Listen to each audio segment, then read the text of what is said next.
Кийинки сөз анда депутат Абдулдаевқа берилет. Муктар Юсупович. Рахмат, Иса Шешенкулович.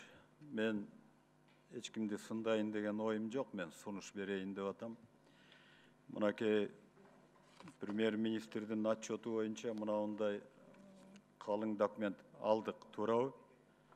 Эми ким муну окуп чыкты, ким окуп чыкканын билбейм, бирок мен колуман келишинче окуп чыктым. Окуп чыктым да анан кийин мындай түшүнүккө келдим. Сиздин өкмөт мына бүт кризиске даярданып атабыз деп марттын башында программага кол койдуңуз дедиңиз, туурабы? Ал жакшы, бизнести колдош керек, жумушчу орундарды сакташ керек, экономиканы сактап калыш керек, социалдык маселелерди чечиш керек. А вот өкмөттүн ичинен эртең конфликтный ситуация болсо, бара турган өкмөт мүчөлөрү барбы элдин астына? Биз көрүп атабыз да, локальный конфликт болгондо эч ким бара албай атат. Ким барат ушул өкмөттүн ичинен? Ошого даярдык болуш керек. Ал массанын астында сүйлөп берген, бул өзүнчө чоң аратырдык маданият. Асрандиев даяр болобу? Өмүрбекова даяр болобу? Боронов даяр болобу? Же болбосо органдардын жетекчилери даяр болобу? Укук коргоо органдарын. Бул дагы астыдагы прогноз менен болуп кала турган окуя. Туурабы? Бул биринчи менин сунушум. Даярданыш керек. Ошол жерде кандай атмосфера болсо дагы, ошол элди туура жолго салып, туура үгүттөгөнгө.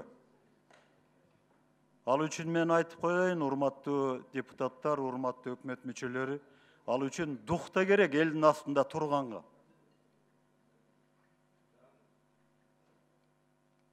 Мен практикада башыман өткөндө айтып атам, ошондуктан бул абдан чоң маселе.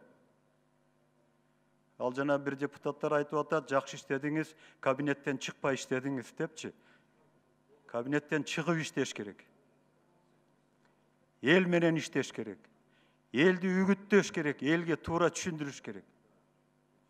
Мына бул бир чоң маселе. Мен ошондуктан Иса Шешенкулович айтканым ошол. Президиумда отургандын бирөөңөр анда чечип алып туруп, со доклад менен чыгып, өкмөткө оң баа болсо, оң баа бергиле.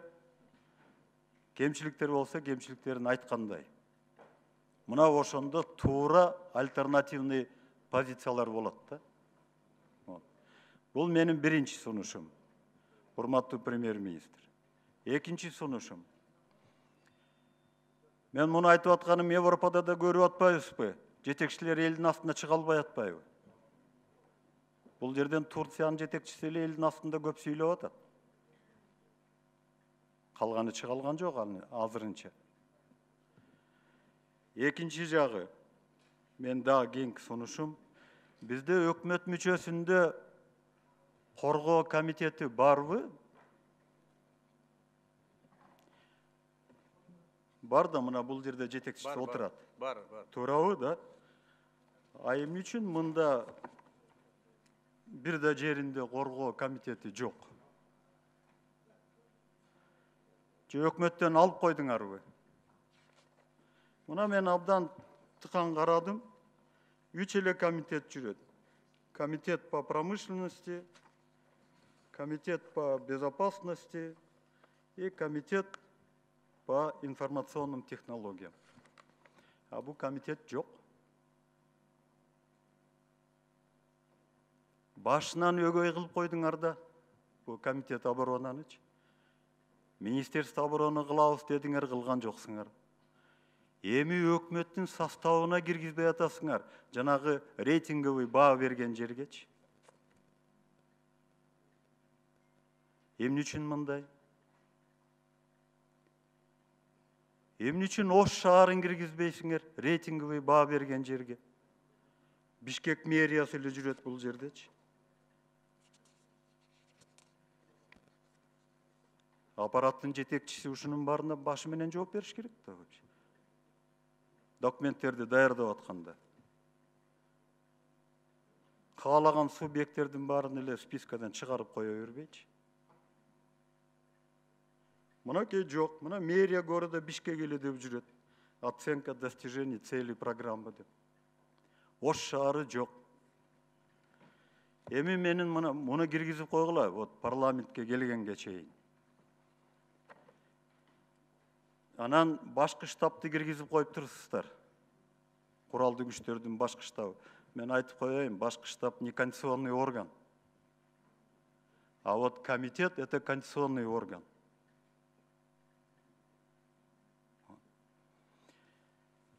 Кийинки маселе.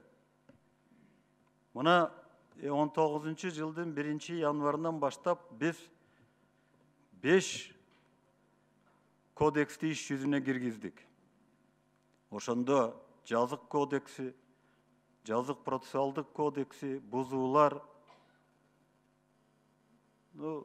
башка 5-өө, туурабы? Вот. Мына ошонун негизги жыйынтыгы болуп, биз 19-жылдын жыйынтыгы менен 50 000 кылмыштын санын көбөйттүк. 50 000ге көбөйттүк. 18-жылдын жыйынтыгы менен 27 000 болчу кылмыштын саны. Кадыр кылмыштын саны 87 000 болду. Ошондо санап көргүлө. Почти 90 000 адамды 5 жылда караганда 450 000 адам кылмыш жообуна тартылып атат Кыргыз мамлекетинде.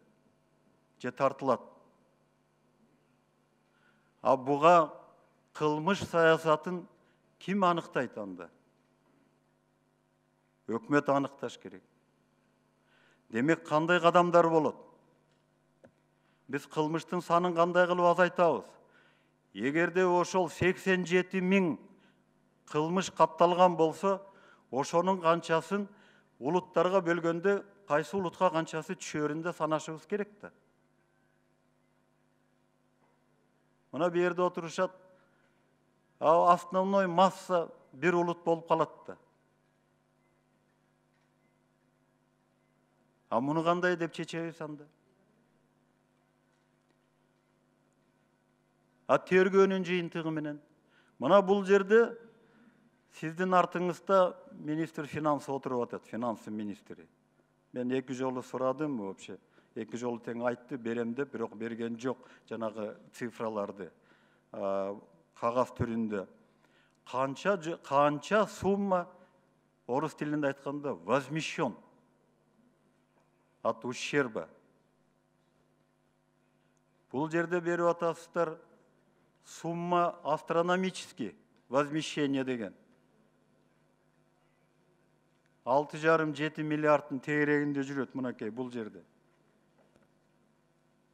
А соттун чечими менен келген возмещение, ал өзү 200 миллион сомдон ашпай атат да.